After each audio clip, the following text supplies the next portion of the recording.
Hello and welcome to Fat Pod. Here's Danny and I'm Stephen, and today we are looking at the Amazing Spider-Man gallery statue.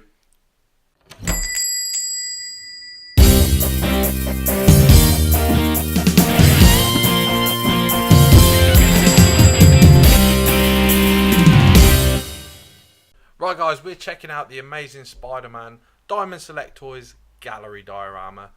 Let's check out the box art to start with. We're going to do a little turn around here. It's a nice dark purple box here. Classic Spider-Man, especially with the yellow and the red logo. It's 3 windows, so you can see him from all angles. Just tells you he's a Spider-Man diorama.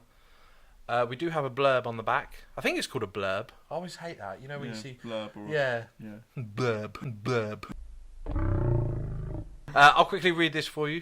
High school student Peter Parker was bitten by an irradiated spider while attending a scientific demonstration, and whether by chance or fate, the bite gave him the proportionate strength and speed of a spider. Able to climb walls and sense danger, Peter attempted to cash in on his abilities, but after declining to stop a criminal, he discovered that with great power comes great responsibility. Dedicating his life to stopping the guilty and protecting the innocent, Peter became the Amazing Spider-Man, a misunderstood and often maligned hero of New York City, and one of many Spider-Men across the multiverse. This 9-inch tall Marvel Gallery PVC diorama of Spider-Man is based on a comic book appearance and features a high level of detail and exacting paint applications. It is in the scale of all galleries and femme fatale PVC figures. Sculpted by Matt, sorry I forget your name wrong, Brilliard. Sorry if I got your name wrong. He did as well. And again, there's a nice picture of the actual figure / PVC statue, whatever you want to call it, on the back there. I like how we've got the Amazing Spider-Man, like it's like the comic. Yeah, it's the proper comic book logo. Comic text and everything. It's a nice touch to it. But right, let's bust this thing open. So here's the statue out of box, and I'm not really that impressed, to be honest. When I've seen it in a few comic book shops, and every time I've seen it, I'm always attracted by the box art and stuff, so I look at it. But there's one big thing I hate about this PVC figure statue, whatever you want to call it. The fact that he's just standing. Yeah, didn't the famous, was it a comic book artist says that... it was John Romita, Sr.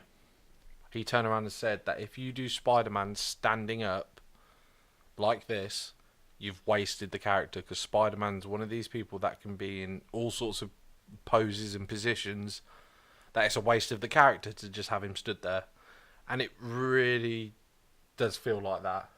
Yeah. And not only that, I know it's cool because he's balancing on the one thing, the top of the building, but in the same breath it's like that also makes it look weird, like there should be something here. Yeah. Do you know what I mean? Like, yeah, it's a really odd pose. The figure itself is really well painted. You know, they've done a good job, and he's got a great booty on him. You check out that muscly ass. Look at that. That's a good Spider-Man ass, right? That's like a Val Kilmer Batman shot right there. Yeah. But no, his proportions of that I really dig. He's sort of the skinny but muscular Spider-Man, which is how I always think he should be. You know, there's a fine line with that character. You can have him too muscly and he looks odd. Yeah.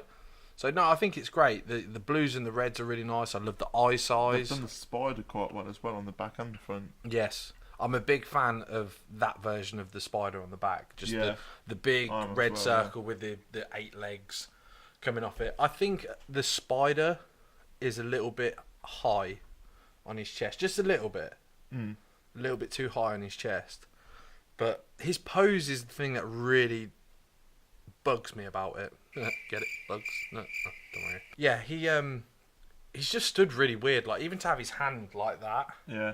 You would have thought they could have added some sort of webbing here. Yeah, like he was, I don't know, holding a web, or like he's just landed there or something. But the best, for someone like this, on this little part of a building, like a building top, if you will, you want him to have both feet on this little ball here, and him to be sort of hunched, like with his arm back here, like or like he's about to go, or to have him stood there like that, being like, And he's really weird as well, because he's arched his back to stick his front part out more. Like, I mean, you try and stand like that, like, you just feel really awkward. Like, yeah, what?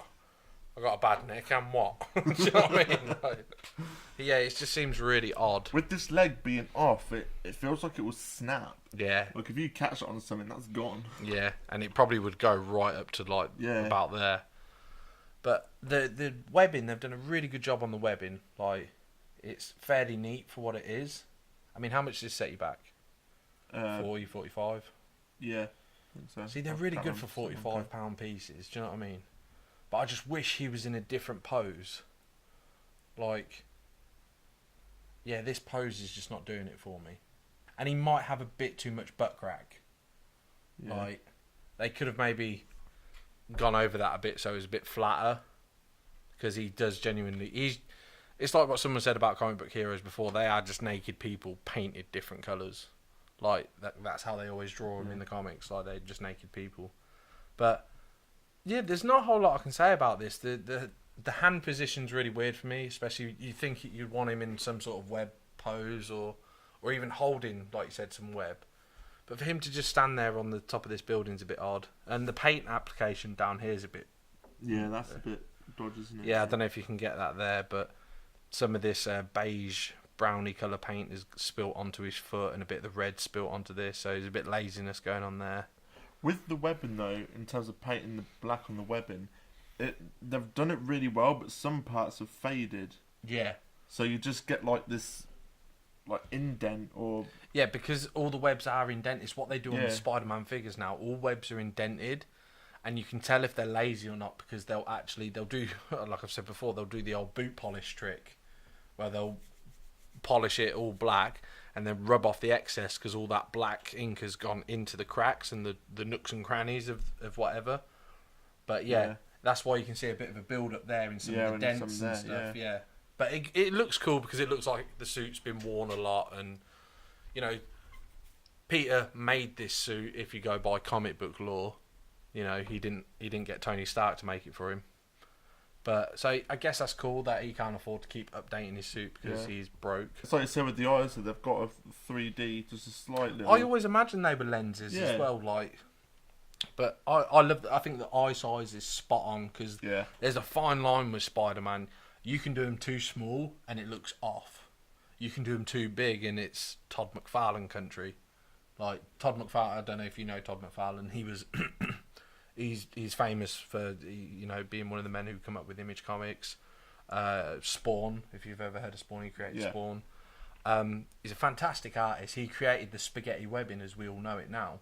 Back in the olden days when they used to draw the comics, Spider-Man's webs would be lines and then like grids with maybe X's in them, and if you were shooting towards camera, the artist would just have to make bigger lines and bigger X's, and it looked awful. Whereas Todd McFarlane came up with the spaghetti webbing, so Spider-Man would shoot 3 or 4 web lines at once, and then like 2 of them would wrap around it, so it'd be like the classic web lines. That's how we like imagined it to be. And it's lasted forever. They use it in all the films and everything now. That is how Spider-Man's webs work. And it's fantastic. But he also did huge eyes. And the amount of webbing, he would have doubled the amount of webbing. So in each one of these gaps would be another layer of webbing.